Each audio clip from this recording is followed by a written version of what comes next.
Miles away, in a penthouse suite of polished steel and cold glass, Alexander Sterling was a man shrouded in a different kind of gray.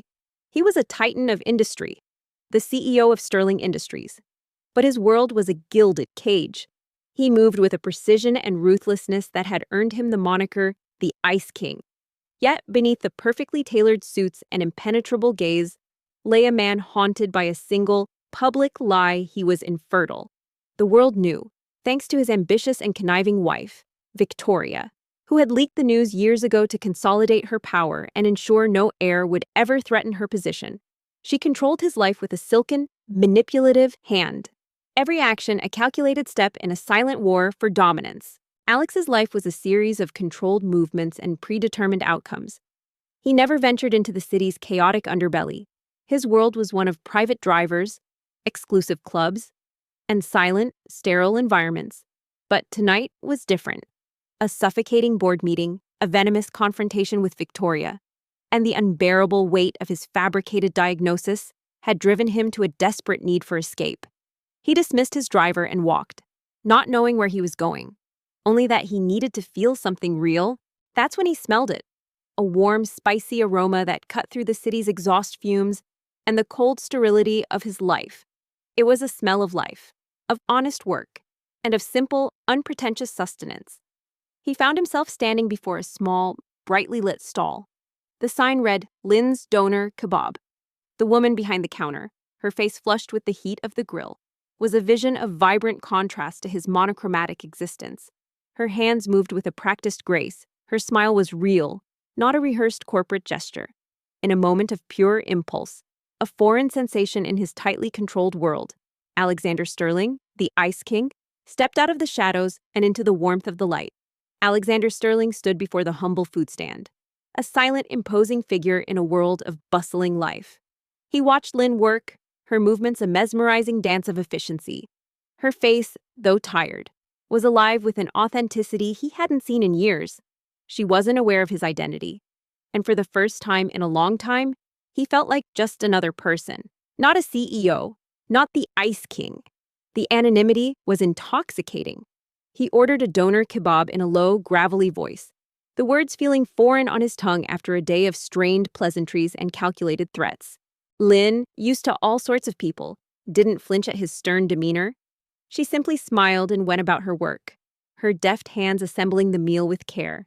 The contrast between his polished, expensive suit and the simplicity of his request was not lost on her. As she handed him the wrapped kebab, she noticed his hands were devoid of gloves, despite the biting cold. "It's on me," she said softly, her voice carrying a warmth that surprised them both. A cold night like this, everyone deserves something warm. Alex, caught completely off guard, paused. He had not heard the phrase, "on me," outside of a business transaction in a decade. He was a man who paid for everything, who calculated every cost and benefit. He tried to protest, to pay, but Lynn shook her head gently. "Just a little kindness," she insisted, her smile reaching her eyes. A strange, unfamiliar warmth spread through his chest, a sensation he hadn't felt since he was a boy. He took the kebab, the heat from the foil-wrapped bread seeping into his hands, and simply nodded in thanks before retreating to the shadows. As he ate, the simple, delicious food was more satisfying than any Michelin star meal he had ever consumed. But it wasn't the food, it was the gesture. A girl with so little, working so hard, had given away her profit without a second thought. In his world, every action was transactional. Every kindness had a price. Lynn's selfless act was a stark, almost painful reminder of a humanity he had long forgotten. He found himself thinking about her long after the doner kebab was finished, her genuine smile a glimmer of light in the cold, hard reality of his life. He felt an inexplicable pull to that small stand, to the scent of hope and kindness that had, for one night, broken through his icy facade. He knew he would return. The next few weeks were a suffocating cycle for Alex. The image of Lynn's warm smile and the simple act of kindness kept intruding upon his cold, structured reality. It was a beacon of what was missing in his life. The pressure from his family to secure an heir was relentless, a constant drone of expectations and disapproving glances at family gatherings. But it was Victoria's insidious influence that truly twisted the knife. She had used his publicly known infertility as a weapon, cementing her role as the dutiful, long-suffering wife while subtly undermining his authority at every turn. She would feign sympathy for his plight in front of his family and peers, all while ensuring he felt the full weight of his supposed inadequacy. The lie had become a shackle, binding him to a life he despised. Alex's desperation reached a breaking point one late evening. He sat alone in his vast, silent office, the city lights below a cold, distant tapestry. He had spent his entire life building an empire, yet he had nothing to leave it to. The thought was a bitter pill. He knew, deep down, that Victoria would stop at nothing to prevent him from having a child, as it would threaten the delicate balance of power she had so carefully crafted. He was trapped in a loveless marriage and a fabricated diagnosis. He needed a way out, a path to a future he could truly call his own. A radical, dangerous idea began to form. He would bypass the entire system that Victoria controlled. He decided he would seek a surrogate, but not through any public or corporate channels. It had to be a private, anonymous arrangement, a secret that Victoria could never discover. He spent weeks vetting a clandestine clinic, one with an ironclad guarantee of confidentiality. He gave them only one criterion for the surrogate. He wanted a woman who embodied kindness and inner strength, a woman who wasn't driven by greed or ambition. He found himself thinking of Lynn, of her genuine smile and the simple dignity with which she worked. He didn't know her name, her story, or her struggles, but he knew the kindness in her heart was real. He felt a strange, inexplicable certainty that a child born from a place of genuine good would be the only kind of hope his life could ever hold. Unbeknownst to him, this desperate plea was about to set in motion a chain of events that would change not only his life, but hers as well. The doctor's words were a lifeline. "The procedure is a success," she said, her voice clinical but reassuring. Lynn, lying on the sterile hospital bed, felt a profound, complex emotion wash over her. It wasn't joy, not yet. It was a mixture of relief, hope, and a deep-seated fear of the unknown. The money she would receive from this anonymous arrangement was enough to cover her brother's surgery, enough to lift her family out of the suffocating debt that had been their constant companion for years. The contract was clear. She was a vessel, a temporary home for a life that would never be hers. She was not to know the identity of the father, and he would never know hers. It was a transaction, a cold exchange of her body for her brother's future. But as the days turned into weeks, the transactional nature of the arrangement began to fade. A new feeling, tender and fiercely protective, started to grow within her. It was the flutter of a new life, a tiny, undeniable presence that was so much more than a contract. She continued to work at her donor kebab stand, but now she was more mindful, more careful. The smell of the roasting meat, once a symbol of her struggle, now felt like a scent of hope, a fragrance of a future she was building with every waking hour. She would talk to her belly in quiet moments, telling the tiny life inside about the world outside, about the brother it had saved, about the simple love that was all she had to give. One evening, as she was closing her stand, a regular customer, a kind older woman, noticed a change in her. "You have a glow about you." "Lynn," the woman said, "is there good news?" Lynn simply smiled, a secret hope blooming in her heart. She couldn't tell anyone the truth. This was her burden, her secret, a sacrifice she had made out of love. The anonymity of the arrangement was both a shield and a cage, protecting her from a world that would judge her, but also isolating her from the very people who loved her. She didn't know that the person whose child she carried was someone she had already met, someone whose life was just as lonely and desperate as hers, someone who had been drawn to the warmth and kindness she radiated. The fates, it seemed, were weaving a tapestry of destiny far more intricate and intertwined than either of them could ever imagine. Victoria Sterling's world was one of meticulous order and carefully constructed narratives. So when she began to notice a subtle shift in her husband's behavior, it was a discordant note in her perfectly composed symphony. He was spending less time in the penthouse, his late-night absences becoming more frequent. He was less responsive to her subtle manipulations. His once placid acceptance of his plight replaced by a quiet, simmering resolve she couldn't quite place. The ice in his demeanor seemed to have thawed, replaced by a strange introspection that made him seem miles away, even when he was in the same room. Her paranoia, a constant, low-level hum in the background of her life, began to escalate. The infertility lie was the cornerstone of her power, the very foundation of her control. If Alex were to somehow have an heir, her entire edifice would crumble. She had to be sure, trusting no one but herself.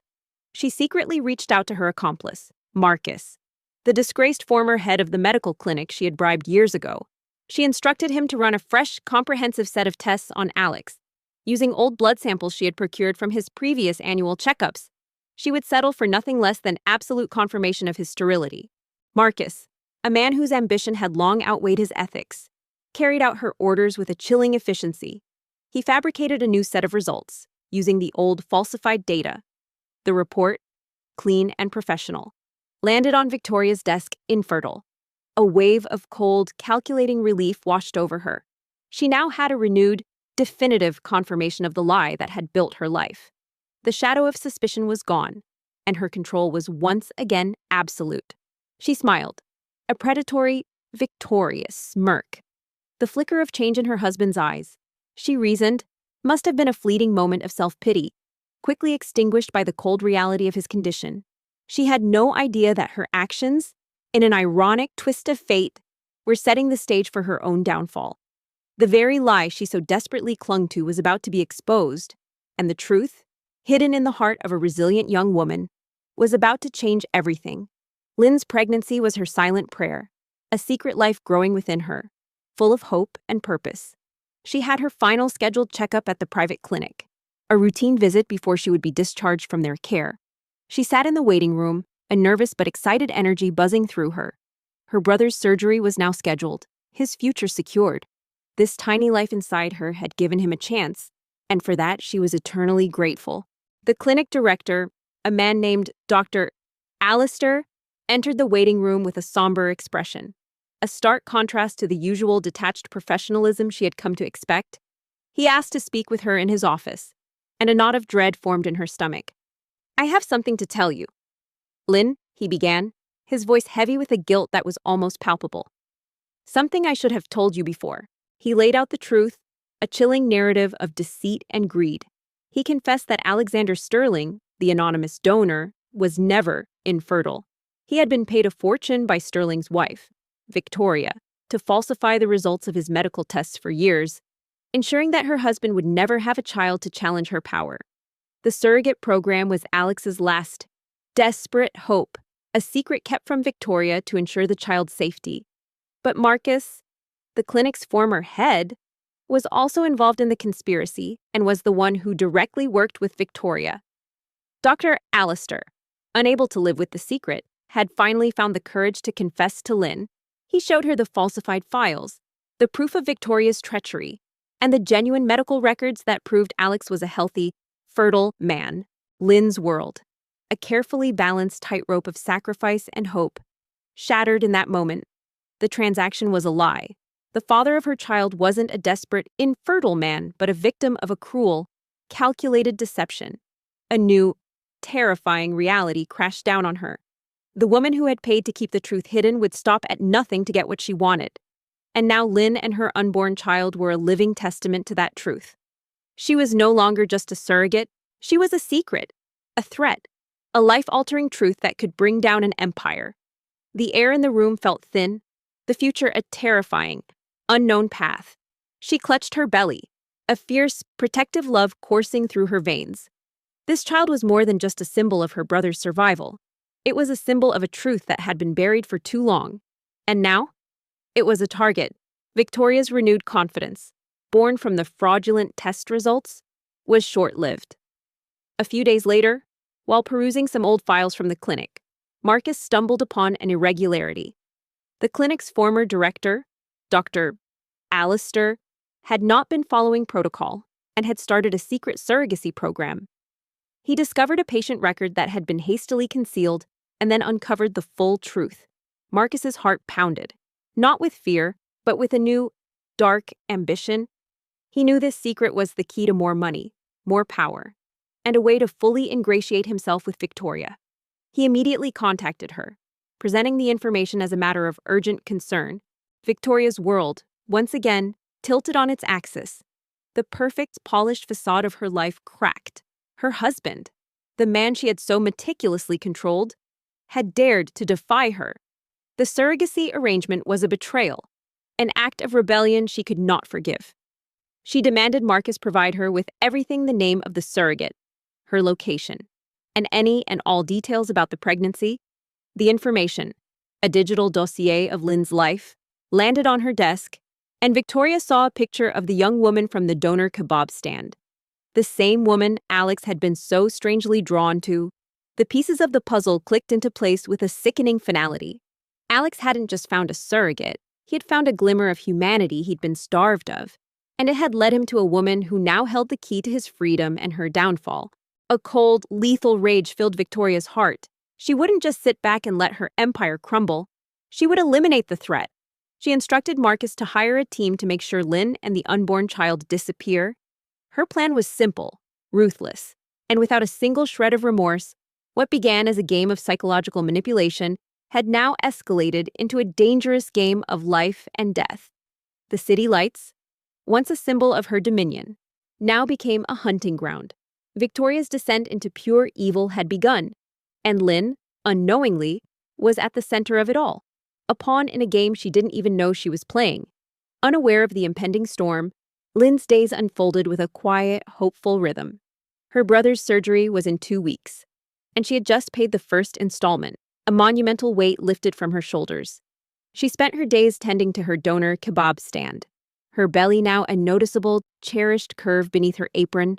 She was careful, protective, but not yet paranoid. She had told herself that the anonymity of the arrangement was her greatest protection. The world of Alex and Victoria was a distant, unreachable planet. But the distance was an illusion. In a nondescript sedan parked across the street, 2 men watched her every move. They were cold, professional, and efficient. One, a man with a scarred face named Silas, made notes on a tablet, detailing her schedule: when she arrived, when she left, the routes she took, and the people she interacted with. The other, younger and with a nervous energy, was tasked with taking discreet photos and videos. They were a part of a larger operation orchestrated by Marcus, all of it funneled directly to Victoria. Lynn's life was being meticulously documented, her routine a blueprint for her undoing. One evening, as she was walking home, she felt a shiver run down her spine. The feeling was a strange prickle, an instinct she couldn't explain. She glanced over her shoulder and saw nothing but the usual street traffic. Yet, for a fleeting moment, she had a sense of being watched, a feeling of being a target. She dismissed it as a new anxiety brought on by her pregnancy, a foolish concern in a life that had always been about real, tangible struggles. But the shadow, subtle and sinister, was beginning to lengthen. The game of life and death had already begun, and Lynn was now a player. Whether she knew it or not, the fragile hope she had so carefully nurtured was now in the crosshairs of a ruthless, desperate woman who would stop at nothing to get her way. The day of the final down payment for her brother's surgery arrived, a day that should have been filled with unbridled joy. Lynn closed her stand earlier than usual, her heart light with the promise of a future free from debt. She walked home, the feeling of being watched now a more persistent buzz in the back of her mind. She dismissed it. A tired woman's paranoia, she told herself. The streets were bustling, the city's cacophony, a comforting shield against any imagined threats.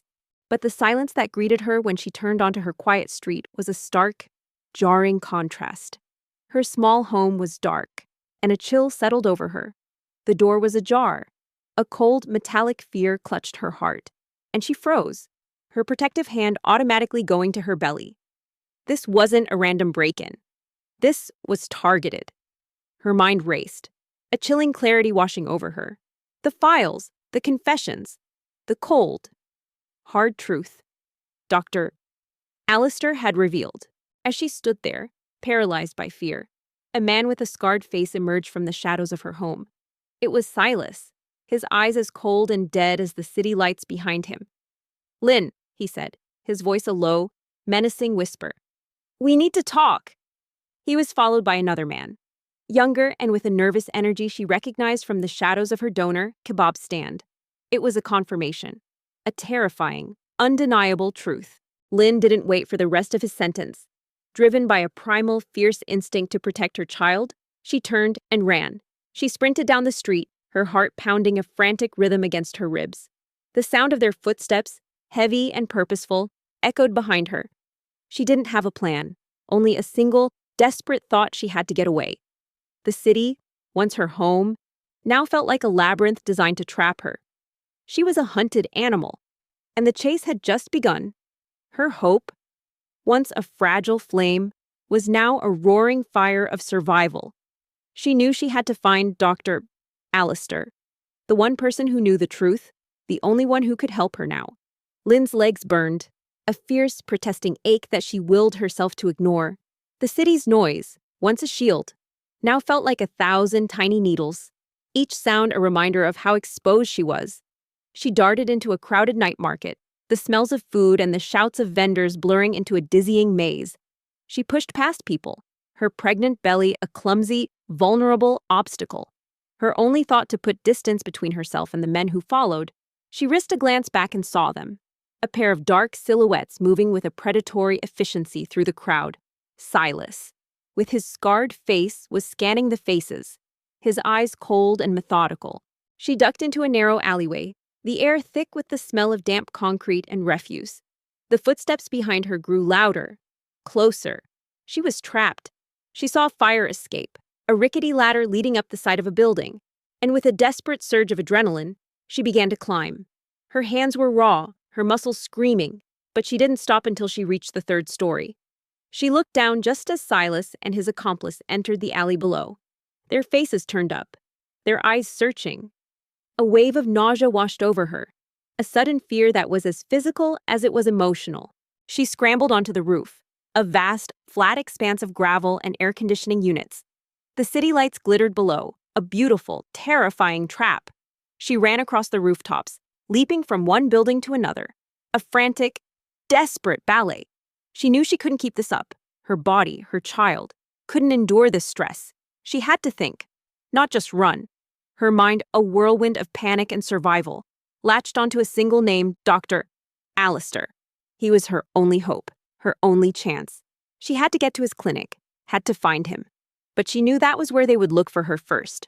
She found a stairwell leading down into the bowels of a building and descended into the quiet, echoing hallways. She was a ghost, a shadow in the concrete labyrinth, her every step a prayer. She emerged onto a different street, miles from her home, her lungs burning, her body trembling with exhaustion. She hailed a taxi, a fragile moment of safety, and gave the driver the address of an old friend, a woman who lived in the city's outskirts. She would go there first, regroup, and then, only then, would she try to find Dr. Alistair. The chase had begun, and Lynn, the donor kebab vendor, was now a fugitive, a woman fighting for her life and the life of the child she carried. When Lynn finally caught her breath, she began to speak in a frantic, disjointed whisper, the truth tumbling out in a rush of words. She told Mai everything: the surrogacy, the anonymous donor, the lie about infertility, and the chilling realization that she was now being hunted. As she spoke, Mai's expression shifted from disbelief to a fierce, protective anger. She looked at Lynn's swollen belly, a silent testament to the unbelievable story. Meanwhile, back in the quiet apartment, Lynn and Mai watched the landline phone, a silent, analog sentinel in a world of digital chaos. They had sent their message, a desperate plea for help, into the void, and now all they could do was wait. Every ring of the phone, every passing car, every shadow outside the window felt like a threat. Lynn's pregnancy was starting to show more, a constant reminder of the life she was fighting for, a life that was now the target of a ruthless woman. She had a feeling, a deep, maternal instinct, that she was running out of time. The Ice King was no more. In his place was a father, a man driven by a primal, fierce need to protect his own. The cold ruthlessness that had built his empire was now a weapon to be used for a righteous cause. He picked up his phone and dialed his head of security, a man he trusted implicitly. "Get a team ready," he said, his voice as cold and hard as a glacier. "I need you to find a woman. Her name is Lynn. She runs a donor kebab stand. I need you to find her, and I need you to get to her before anyone else does. And I want you to start by looking for a doctor named Alistair." The game had officially changed. The prey now had a protector, a man with the resources and the power to bring down anyone who stood in his way. The chase was on, but this time, there was a new player on the board. Gabriel, Alex's head of security, was a man of few words and decisive action. He didn't question his boss's frantic, late-night command. He simply executed it. Within minutes, a private satellite network was repurposed. Corporate databases were being scoured, and a small, elite team of trusted operatives was mobilized. The initial target was Dr. Alistair's clinic, but they found nothing but an empty, sterile office that had been meticulously wiped clean, a clear sign that Victoria's people had been there first. The game was far more serious than Alex had initially feared. Back in his office, Alexander Sterling was a man of action. The anonymous message from Dr. Alistair was his beacon. His only connection to the woman he now knew was his surrogate, the woman he had been drawn to. Gabriel, his head of security, was a whirlwind of motion. His team had located a series of public fax machines in the city's outskirts, a trail that led them to the very block Lynn and Mai were hiding in. The net was closing in, but Gabriel was worried. "Sir," he said, his voice filled with a rare, quiet urgency. "There are other players. Victoria's people are also in the area. We need to move quickly. Before they do," Mai, ever practical, nodded. "We'll be smart about it," she said. "We'll get you a burner phone. You can't use yours. We'll lay low for a few days. And then we'll figure out a way to contact him. A way they won't expect." Alex looked at the map, a digital grid of the city, and saw the two teams, two forces of good and evil, converging on the same point. He knew what he had to do. He would go himself. It was a calculated risk, a desperate, dangerous gamble, but he couldn't leave her fate in anyone else's hands. He had found his child. He had found the woman whose kindness had broken through his icy facade, and he would not lose them to Victoria's ruthless ambition. He stood up, his gaze hard and determined. A man no longer a king, but a father, a protector, a man willing to risk it all for the life he had never known he had. He was going to find Lynn, and he was going to save her. The second part of the command, find Lynn, proved to be more difficult. Her donor kebab stand was closed, a single padlock hanging from the gate. The neighbors, a mixture of friendly faces and suspicious eyes, offered little help, only confirming that she had left early the day before. The trail was cold, but Gabriel was a master of his craft. He knew that in a city of millions, no one truly disappears. He cross-referenced the donor kebab stand's location with the city's public surveillance network. After hours of painstaking work, his team found a grainy image of Lynn hailing a taxi, and the taxi's license plate number. The city, a labyrinth of concrete and steel, was now being methodically mapped and searched. A needle in a haystack search, but a search nonetheless. The scent of roasting meat and fresh herbs was Lynn's lifeblood. It clung to her clothes, her hair, and her hands, a comforting, honest aroma that spoke of long hours and hard work. Her donor kebab stand, a small but meticulously clean operation on the bustling street corner, was her entire world. From dawn until late into the night, she was a blur of motion slicing meat, chopping vegetables, and greeting every customer with a tired but genuine smile. Her existence was a stark, unyielding rhythm of labor, driven by a single, desperate goal to save enough money for her younger brother's life-saving heart surgery. He was her reason for being, a fragile light in a life that was otherwise a constant, gray struggle. Mai opened the door, her face a mask of shock and concern. "Lynn, what happened to you?" she gasped, pulling the exhausted woman inside. Lynn, her body and mind completely spent, collapsed into Mai's arms, the dam of her composure breaking into a torrent of sobs. Mai, without a word, guided her to the sofa, gave her a glass of water, and held her as she shook uncontrollably. Meanwhile, in Mai's quiet apartment, Lynn and her friend devised their own plan. They couldn't go to Dr. Alistair's clinic. They couldn't use a phone, and they certainly couldn't use the public internet. The risk was too great. "There's an old library downtown," Mai said, her voice a low, thoughtful whisper. "They still have a public fax machine. It's archaic. No one uses it anymore. It's the perfect place to send a message without a digital footprint." It was a bold and desperate plan, a leap of faith into a forgotten technology. Meanwhile, back in the city, Silas and his accomplice stood fuming at the spot where Lynn had disappeared. "She took a taxi," Silas said, his voice a low growl of frustration. "We lost her." The news was not received well by Victoria. She was in a rage, the kind of cold, calculated fury that had brought down empires. "Find her!" she hissed into the phone. I don't care what you have to do. Find her and the child. Bring them to me. The hunt, momentarily stalled, was now more dangerous and relentless than ever.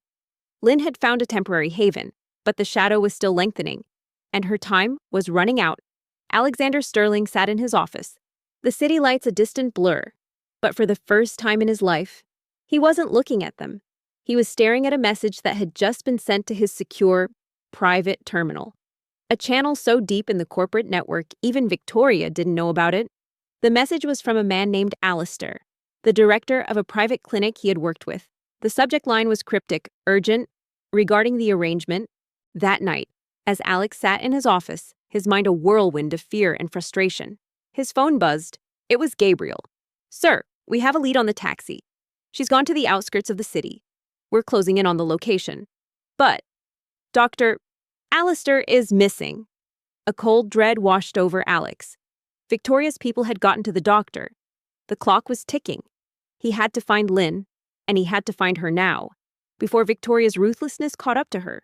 The race was on, and the stakes couldn't be higher. Lynn's hands trembled as she and Mai walked through the front door of the old downtown library. The air was thick with the scent of aging paper and forgotten stories. A stark contrast to the sterile, digital world they were hiding from. The public fax machine, a relic of a bygone era, sat silently in a corner, a dusty, beige monument to a time when information traveled in a more tangible form. It was a perfect plan, a desperate gamble on a technology that no one would think to monitor. Mai fed the machine a blank sheet of paper and dialed the number for Dr. Alistair's clinic, a number they had memorized out of sheer necessity. A moment later, the machine whirred to life, a series of beeps and clicks announcing the silent transmission of their message. "Alistair, I am safe. I have the files. Please contact my friend Mai at this number."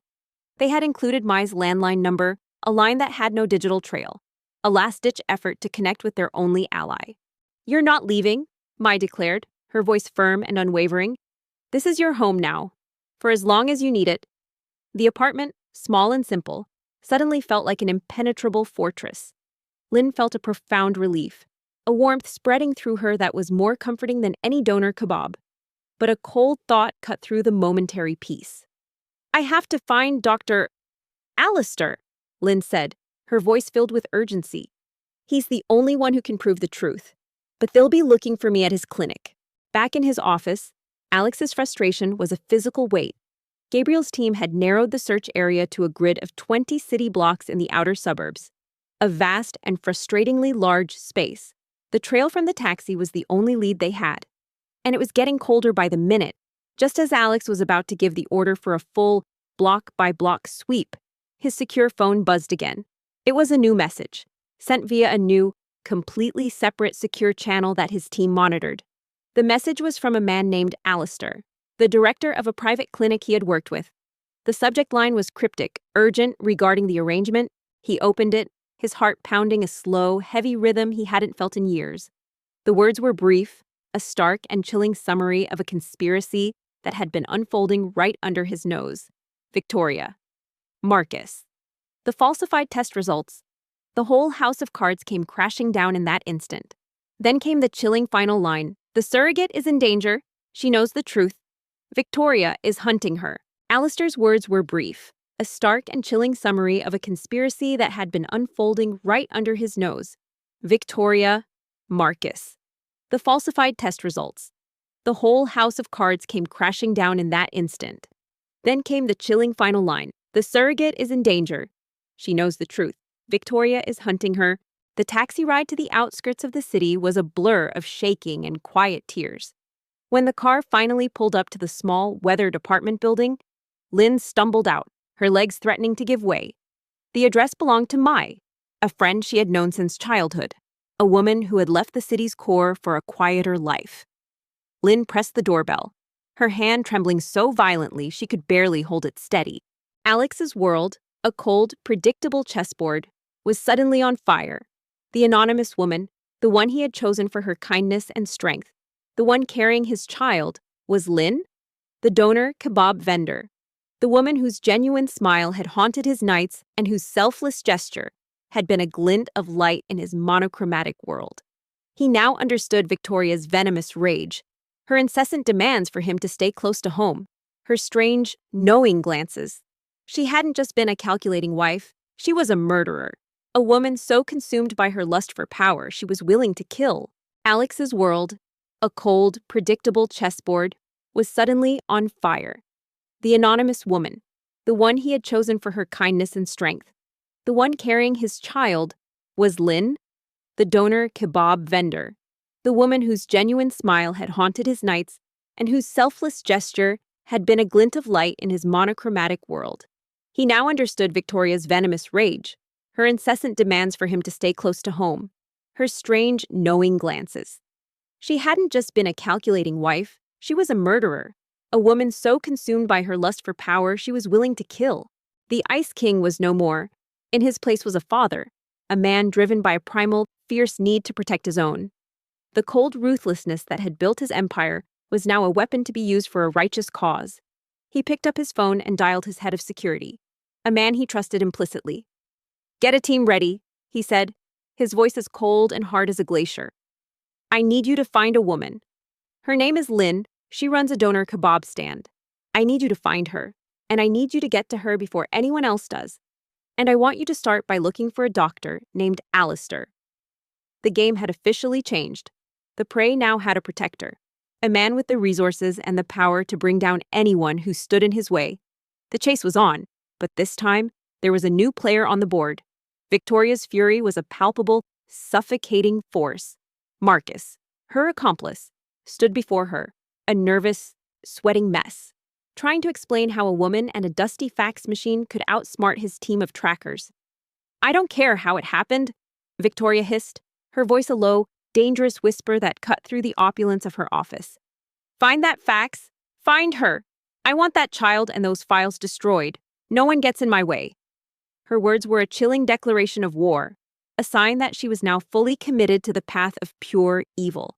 She turned to a new team, a group of shadowy figures who operated outside the law, a last-ditch effort that was as desperate as it was dangerous. Their objective was simple and ruthless: find the fax machine, trace the message, and eliminate the problem.